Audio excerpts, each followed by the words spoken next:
ফরিদপুর সদর উপজেলার ডিগ্রিচর ইউনিয়নের আইজউদ্দিন মাতব্বরের ডাঙ্গি গ্রামের পঞ্চাশোর্ধ মোহাম্মদ হিরু শেখের মৃত্যুর প্রায় ৩ বছর ৯ মাস পর আদালতে দায়ের করা মামলায় ডিগ্রিচর ইউপি চেয়ারম্যান মোহাম্মদ মেহেদী হাসান মিন্টুকে ষড়যন্ত্রমূলকভাবে আসামি করা হয়েছে দাবি করে প্রতিবাদ জানিয়েছেন এলাকাবাসী। প্রতিবাদে বৃহস্পতিবার সকালে ফরিদপুর নদীবন্দর এলাকায় অনুষ্ঠিত মানববন্ধন অনুষ্ঠিত হয়।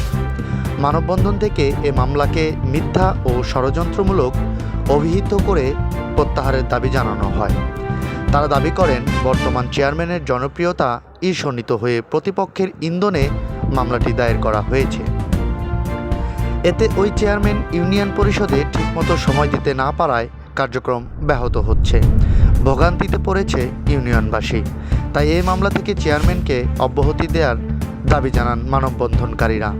এ সময় তারা আরও অভিযোগ করেন, স্থানীয় কিছু প্রভাবশালী ব্যক্তি যারা বালু চুরির সাথে জড়িত তাদের অনৈতিক কাজে বাধা দেওয়ায় মামলার বাদীকে ইন্ধন দিয়ে মামলা করানো হয়েছে। এমনকি একাধিক ফেক আইডি খুলে চেয়ারম্যানের বিরুদ্ধে অপপ্রচারও চালানো হচ্ছে বলে দাবি করেন তারা। বেলা 11টায় অনুষ্ঠিত এই মানববন্ধনে কয়েক শত নারী পুরুষ অংশ নেন। উল্লেখ্য, ফরিদপুর সদর উপজেলার ডিগ্রিচর ইউনিয়নের আইজউদ্দিন মাতব্বরের ডাঙ্গি গ্রামের মোহাম্মদ হিরু শেখ 2020 সালের 9 নভেম্বর মৃত্যুবরণ করেন। এর প্রায় 3 বছর 9 মাস পর গত 31 আগস্ট ফরিদপুরের বিজ্ঞ সিনিয়র জুডিশিয়াল ম্যাজিস্ট্রেটের আদালতে মামলা দায়ের করেন তার পুত্র শেখ রুমন।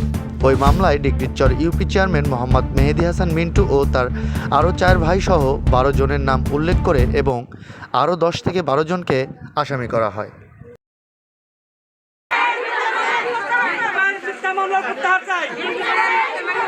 মদ খাইয়েই মারা গেছে, তাছাড়া এই চেয়ারম্যান মানে নাই কেউ এই দেশে এরা স্বৈরাচারী করে, এরা এই চেয়ারম্যানের বিপক্ষে আগে থেকেই এখনো করে মিথ্যা মামলা চালায়। হাসপাতালে নিয়ে ঘরে বড় রুগী 80 বছরের বুড়ি তার ঘরে ভালো করে খুব ভালো। চেয়ারম্যান মেহেদী হাসান মিন্টু সাহেব এলাকায় পরিষদে অফিস করতে পারতেছে না, মানুষের অনেক অসুবিধা হইতেছে, অনেক কাজ করতে পারতেছে না। এই কারণে একজন ফেরত যাইতেছে, কেউ মানে চেয়ারম্যানের সাইন ছাড়া কিছু কিছু কাজ আছে হয় না, বুঝছেন? এই নামাগো চেয়ারম্যান নাই, কাগজটা কে সাইন করবে? আমাদের মিন্টু চেয়ারম্যানের নামে অপব্যয় করতেছে, বিভিন্ন আইডি দিয়া, টিকটক আইডি দিয়া, ফেসবুক আইডি দিয়া মানে করতেছে, মানে আনোয়ার হোসেন আবু ফকির, তারপরে আলম শেখ, এরাই এগুলো দিয়া মামলা করতেছে। আর তার চেয়ারম্যান হয়েছে পারতে না, পিছনে মানুষ শত্রু লাগতেছে, উনি কোনোভাবে সুষ্ঠুভাবে বসতে পারে না। আমরা তার বিচার আল্লাহ তুমি কইলো। আমরা চাই আমাদের চেয়ারম্যানের নামে যে মিথ্যা মামলা হয়েছে, এই মামলাটা যেন না থাকে।